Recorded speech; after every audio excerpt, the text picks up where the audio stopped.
El segundo invitado, el doctor Daniel Curi. Él es especialista en Derecho Penal, además catedrático. Lamentablemente, todos los días, como dijimos al inicio del programa, aparecen estos allanamientos en los que están involucrados jueces, servidores de justicia, abogados en libre ejercicio, policías. En la madrugada hubo uno nuevo. Este caso se llama plaga, se suma a los otros, pero seguramente se van a sumar unos más en los próximos días. Así no se puede vivir. Una sociedad que se entiende es civilizada y debe vivir bajo el amparo del derecho y la juridicidad no puede estar viviendo con sobresaltos diarios. Todos los días vemos pues que más y más jueces están involucrados en actos de corrupción. ¿Cómo podemos parar esto, doctor? Muy buenos días. Claro, lo que sucede es que no solamente son jueces, policías, abogados, fiscales, y cada vez más vemos de que hay muchos actores de la sociedad civil que han estado involucrados, ¿verdad? Y no solamente eso, también vimos que hubo otro operativo donde había un empresario que mediante el uso de una supuesta compañía de seguridad es que aupaba justamente las actividades criminales de algunas pandillas, ¿verdad? Claro, porque eso le permite tener armas y portarlas y llevarlas por donde sea. Y ahí de una u otra manera vimos que lo que estamos haciendo es permitir que mediante unos supuestos escudos de legalidad empiecen a actuar mal las personas, empiecen a actuar los corruptos a vista y paciencia de todos. ¿Y qué hacemos nosotros como ciudadanos? Nos quedamos callados, no nos queremos meter, tenemos miedo de denunciar, ¿verdad? O simplemente nos parece más conveniente pues mirarlo y ser espectadores del espectáculo y no realmente participar, no realmente ir al núcleo de esto que es una lucha contra la corrupción, que es una lucha contra este tipo de mentalidad corrupta sistemática que tenemos. Entonces cada uno hay que preguntarnos, ¿verdad? Y me incluyo yo.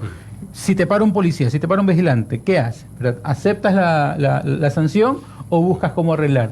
¿Sí? Entonces, claro, y ahí es donde, desde esa pregunta empezamos a avanzar, ¿verdad? ¿Qué queremos nosotros como sociedad? Y a dónde ponemos justamente la línea para poder poner un freno a la corrupción. La honestidad no se declama, la honestidad se practica y probablemente hay que hacer una revisión individual en la sociedad. Usted acaba de decir qué sucede cuando se enfrenta a una circunstancia, cómo actúa. Es que si no somos rigurosos en lo personal y luego, por supuesto, en la educación que generamos a nuestros hijos, entonces vamos a vivir bajo este formato de oscuridad en donde se impone precisamente la cultura esta de la ilegalidad, la cultura de la deshonestidad. Por eso digo yo, ¿cómo hacemos? Usted ha dicho denunciar, pero ¿cómo hacemos para evitar menos palabras y pontificar la honestidad como se lo hace ahora cuando esas personas probablemente también están cometiendo actos de corrupción? Es una cuestión de acción, es una cuestión de actuar, ¿verdad? Muchos pueden hablar y muchos pueden decir simplemente hay que obedecer la ley o hay que actuar moralmente, ¿verdad? Pero al momento en que le tocan a esas personas, ¿verdad? Ya aplicar justamente la disciplina, aplicar la ley, ¿verdad? Hacer cumplir todos estos valores, se echan para atrás, se hacen a un lado, se hacen los locos, porque quizás tengan alguna cuestión de conveniencia, quizás tengan alguna cuestión que prefieran no hacerlo, porque sea más cómodo a veces no hacerlo, ¿verdad? Y eso, cada vez que sucede algo así, lo que estamos haciendo es alejarnos un poco más de esta disciplina, de esta rigurosidad, de esta eticidad que nos dice hay que actuar de una manera, hay que actuar correctamente. Doctor, usted dice no estoy muy de acuerdo con el endurecimiento de las penas y eso es lo que se va a proponer precisamente en la consulta. Yo quiero ir por otro lado, en donde hemos sido totalmente ineficientes. Hay países en donde cuantifican lo logrado, lo decomisado, el dinero que ha podido ser extraído de los delincuentes. Muchos países, incluso en Sudamérica. Cuando uno pregunta en el Ecuador cuánta plata hay en la caja de lo que se ha decomisado a los delincuentes, siendo un país con alto índice de corrupción, y resulta que dicen que no hay nada.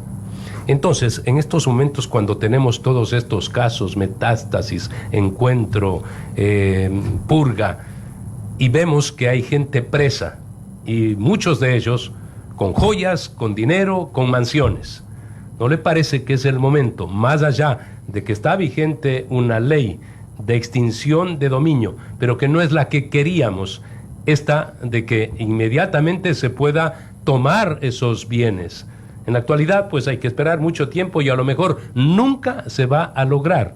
Digo yo, por todo lo que está aconteciendo, se debe buscar la forma de cómo quitarles esos bienes a los delincuentes, jueces, abogados, narcos, gente de farándula, todos los que están involucrados. Por supuesto, sí, hay que mejorar esa ley de extinción de dominio, ¿verdad? Para no decir borrarle y crear una con esteroides y que realmente funcione, ¿sí? Porque si lo mantenemos así de una manera que no, y que tiene que ir por una la ley vía civil, potente, una ley fuerte que permita justamente eso, que permita decirle a los criminales, el crimen no paga, ¿verdad? ¿Por qué? ¿Para qué se crean estas leyes? Se crean justamente para aquellos casos donde el delincuente muere o está prófugo y no se va a poder tener una sentencia, pero todos saben de dónde están los bienes, ¿verdad? Entonces, para poder revertir esos bienes, para poder que esos bienes obtenidos ilícitamente pasen al Estado y quitar justamente su operatividad ilícita, es que se crean estas leyes de extinción de dominio, ¿verdad? O de comiso sin sentencia, ¿sí? Sin embargo, acá pues decimos que la ley, por así decirlo, el comiso sin sentencia tiene que tener sentencia y claro, resulta chocante, ¿verdad? Porque incluso la Convención de Palermo nos habla justamente de estos mecanismos, que nosotros de una u otra manera nos tapamos que es la ojo. Convención Anticorrupción, Exacto, básicamente. Exacto, y lo que hacemos es como que nos tapamos un ojo y decimos, sí, la estamos cumpliendo, pero a medias, ¿verdad? Pero ni siquiera a medias, ¿verdad? ¿Por qué? Porque resulta una ley casi inoperante. Sí, una pregunta más, luego, Andrés. En este mismo aspecto, ¿cree usted que con una comisión anticorrupción y antiimpunidad que venga desde el exterior? Ya vemos que no podemos dentro del país. Aplaudimos la labor de la señora fiscal, pero pendemos de la señora fiscal. ¿Qué pasa cuando la señora tenga que salir y hay que elegir otro? Yo digo, no es el momento para que hagamos causa común y planteemos al gobierno ecuatoriano, porque ese es el mecanismo, pida a las Naciones Unidas la creación de una comisión que trabaje conjuntamente con las autoridades ecuatorianas con una independencia absoluta, porque no importa que sea el gobierno el que pida la venida. Si hay alguien involucrado del gobierno, esa comisión igualmente sanciona a esos personajes. Ocurrió en Guatemala y en otros países. Digo yo, ¿cómo hacemos para que el gobierno haga ese planteamiento oficial y pida a la Comisión Anticorrupción de las Naciones Unidas? No la que planteó el señor Guillermo Lazo o el señor Lenín Moreno, una para que vea tales y cuales temas. No, esta independiente que puede juzgar al que está gobernando, a los que son parte del gobierno, a anteriores mandatarios. ¿Cómo hacemos para lograr esto, doctor? Sí, es una cuestión de voluntad política. La necesitamos totalmente, ¿verdad? Nuevamente, porque en cualquier momento se va la fiscal, pero más que eso porque son gente que tiene experiencia no solamente persiguiendo estos casos de corrupción, sino también haciendo y recuperando los activos. Recuperando el dinero mal habido. Exacto. Entonces necesitamos justamente eso, necesitamos que haya voluntad política, la suficiente mea culpa para que diga, sí, ¿saben qué? Corrupción hay en este gobierno y en todos, y lo que necesitamos entonces es eso, un actor imparcial que venga a poner con su experiencia y con todo su know-how orden en el asunto, ¿verdad? Y que de una u otra manera va a permitir a entrenar futuros funcionarios, porque claro, esta comisión no es permanente, no es que va a durar por siempre, pero sí va a permitir crearnos una estructura de lucha contra la corrupción, la suficientemente fuerza para poder seguir adelante. ¿Cómo debe responder el abogado del Estado, esto es, el procurador general del Estado, frente a la sociedad? Estamos hablando de estos temas, de corrupción, estamos hablando de recuperación. Alguien tiene que dar información al respecto. Estamos en las nubes, en la nebulosa. Nadie sabe cómo opera este aspecto.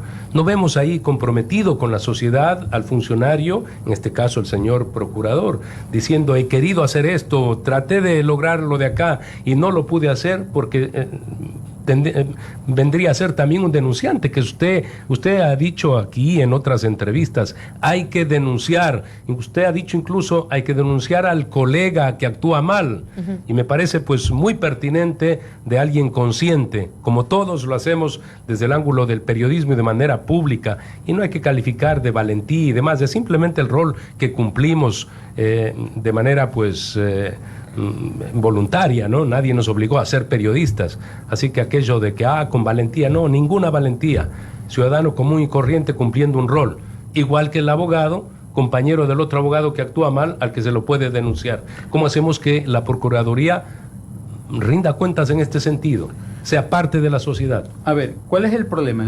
El principal problema es que la Procuraduría no es una entidad de control, ¿sí? Y pese a que dentro del proceso de extinción de dominio la Procuraduría es parte, no son los que investigan, no son los que llevan a cabo esa parte principal que viene a ser de hacer la búsqueda de información. ¿Quién es el que recibe si es que hay algo? Fiscalía. La Fiscalía. Entonces deberían haber hay fiscalías especializadas en el tema de extinción de dominio, pero más allá de eso no se hace ¿Es la nada. Fiscalía la que recibe los bienes?